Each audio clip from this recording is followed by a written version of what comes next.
반갑습니다. 오늘도 복된 하루가 시작되었습니다. 늘 말씀과 함께하는 우리의 하루 위에 하나님께서 또 새로운 은혜를 더하시기를 원합니다. 오늘은 하박국 1장 12절에서 14절인데요. 함께 화면을 보며 읽겠습니다. 선지자가 이르되 여호와 나의 하나님 나의 거룩한 이시여 주께서는 만세 전부터 계시지 아니하시나이까 우리가 사망에 이르지 아니하리이다. 여호와여 주께서 심판하기 위하여 그들을 두셨나이다. 반석이시여 주께서 경계하기 위하여 그들을 세우셨나이다. 주께서는 눈이 정결하심으로 악을 참아 보지 못하시며 패역을 참아 보지 못하시거늘 어찌하여 거짓된 자들을 방관하시며 악인이 자기보다 의로운 사람을 삼키는데도 잠잠하시나이까. 주께서 어찌하여 사람을 바다의 고기 같게 하시며 다스리는 자 없는 벌레 같게 하시나이까. 아멘. 네, 함께 읽은 말씀을 따라서 어찌하여 잠잠하시나이까 라는 제목으로 말씀의 은혜를 나누기를 원합니다. 여러분들은 살면서 억울한 일을 경험해 본 적 없으십니까? 아마 한 번쯤은 다들 있으셨을 것이라 생각합니다.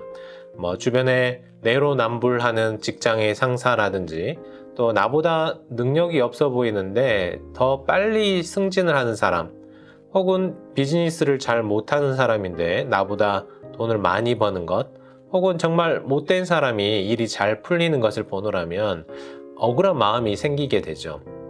그래서 하나님께 하소연을 하곤 합니다.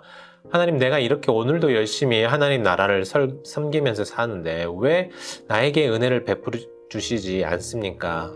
왜 하나님은 저렇게 악한 사람을 오늘도 일이 잘 풀리게 놔두십니까? 하나님이 정말로 살아서 역사하고 계십니까? 이런 생각을 하게 됩니다.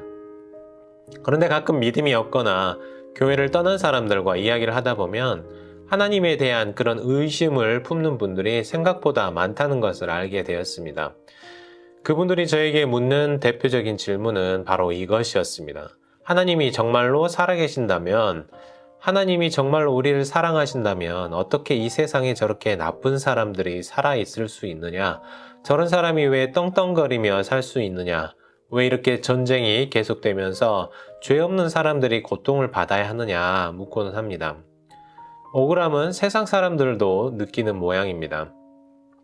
오늘도 계속해서 하박국은 하나님께 억울함을 호소하고 있습니다.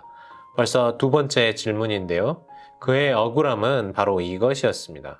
어떻게 저렇게 악한 갈대아인들, 그러니까 바벨론 사람들이 저렇게 떵떵거리며 살게 저대로 놔두시느냐 하는 것이었습니다. 우선 앞선 상황을 조금 정리를 해보고자 하는데요. 여기서 하박국은 자신들의 잘못 역시 알고는 있었습니다. 유대인들이 죄를 지었고 심판을 받아 마땅하다는 사실도 인정합니다. 그러나 어떻게 우리보다 악한 사람들을 통해서 우리를 심판하시고 우리는 여전히 내버려 두시고 저 사람들을 저렇게 잘 살게 놔두시느냐는 것이죠. 여기에 대해 하박국이 이렇게 말하는데요. 그래도 우리가 사망에 이르지 아니하리이다. 그러니까 하나님, 지금 내가 심판을 받고 있지만 그래도 하나님이 여전히 자신들을 회복시키실 것이라는 믿음이 담겨 있었습니다. 그리고 실제로 남유다는 바벨론에 의해 멸망을 당한 것이 사실이지만 하박국의 믿음대로, 아니 정확하게는 하나님의 약속을 따라서 BC 538년에 바사 왕 고레스에 의해 유대인들이 포로 생활을 끝내고 고국으로 돌아오죠. 조금 오래 걸리는 것 같아도 하나님의 시계는 오늘도 여전히 돌아가고 있고 회복의 날이 되어서 우리에게 소성케 하시는 그 은혜를 더하시기를 늘 기다리고 계십니다. 그러나 하박국의 문제는 따로 있었습니다. 처음 말씀을 시작하며 언급했던 것처럼 갈대아인들의 이 주제를 넘어선 행동들을 보며 하박국은 참을 수 없게 되었습니다. 바벨론 사람들은 호세아도 이미 알고 있었던 것처럼 하나님께서 이스라엘을 심판하고 벌하시기 위한 심판의 막대기로 사용이 되었죠. 옛날에는 선생님들이나 부모님이 매를 때렸잖아요. 마치 선생님이 매를 들어서 잘못한 학생을 때리는 것처럼 하나님은 바벨론이라는 막대기를 들어서 유대인들을 혼내신 것입니다. 여기서 막대기가 높아질 수 있겠습니까? 자기 스스로가 의로운 일을 했다라고 그렇게 말할 수 있을까요? 막대기는 그저 쓰기 좋은 도구였을 뿐이죠. 하지만 바벨론 사람들은 큰 착각을 했습니다. 자신들이 막대기가 되어서 뭔가 심판을 하면서 스스로 높아지고 있었다라는 것입니다. 그래서 호세아는 그 억울함을 하나님께 토로한 것이죠. 오늘 말씀을 묵상하면서 저도 이런 부분들을 혼자 생각을 해보게 되었습니다. 하나님은 결국 심판하실 자를 심판하신다는 사실입니다. 때로는 그 시기가 나의 생각과 좀 다를 때가 있어요. 그것이 힘든 것 같습니다. 그러나 하나님의 심판은 하나님의 때에 이루어지죠. 나의 시간에 이루어지지 않기 때문에 우리는 억울해하고 힘들어하고 답답해하지만 결국에는 하나님이 일하십니다. 당시 하박국 선지자는 전혀 기대할 수 없었을 거예요. 과연 저렇게 강대한 바벨론이라는 나라가 정말 심판을 받을 수 있을까? 누가 물리칠까? 누가 저들을 제압할 수 있을까 생각했겠지만 이내 머지않아 바벨론은 한순간에 멸망하고 말더라는 것입니다. 조금 힘들어도 여러분 하나님의 때를 기다리시기를 바랍니다. 또한 더불어 하나님은 회복시킬 사람을 회복시켜 주신다는 사실이죠. 이 역시 마찬가지로 나의 시간표를 따라 움직이는 것이 아니다 보니까 우리를 힘들게 합니다.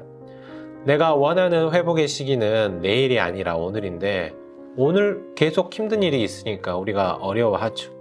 우리가 하나님의 때를 그래서 기다릴 수 있게 되기를 원합니다. 남루다 역시 마찬가지였어요. 나라가 사라졌고 성전도 사라졌고 모두 사라졌지만 하나님은 하나님이 정하신 때가 되어 모든 것을 아름답게 회복시켜 주셨죠. 오늘 여러분들이 오늘 하루 살아가시면서 하나님의 때를 기다리는 훈련을 하실 수 있기를 바랍니다. 지금 당장 나의 기도가 이루어지지 않더라도 여전히 하나님은 나의 기도를 들으십니다. 오늘 나의 회복이 이루어지지 않고 있다고 해도 하나님은 나와 나의 가정의 회복을 준비하고 계십니다. 이렇게 기도할 수 있는 저와 여러분 되시기를 바랍니다. 함께 기도하겠습니다. 하나님 아버지 감사합니다. 이 세상 만사의 모든 것이 하나님의 손에 있음을 다시 한번 고백합니다. 때로는 나의 죄악은 생각하지 못하고 왜 심판이 길어지는지만 생각할 때도 있습니다. 하나님 우리에게 겸손한 마음을 더하여 주시옵소서. 또한 뿐만 아니라 하나님이 정하신 때가 언제인지 알지 못하더라도 그것을 믿음으로 또 인내하며 기다릴 수 있는 믿음을 우리에게 더하여 주시옵소서. 이 모든 말씀을 우리 주 예수 그리스도의 이름으로 간절히 기도하옵나이다. 아멘.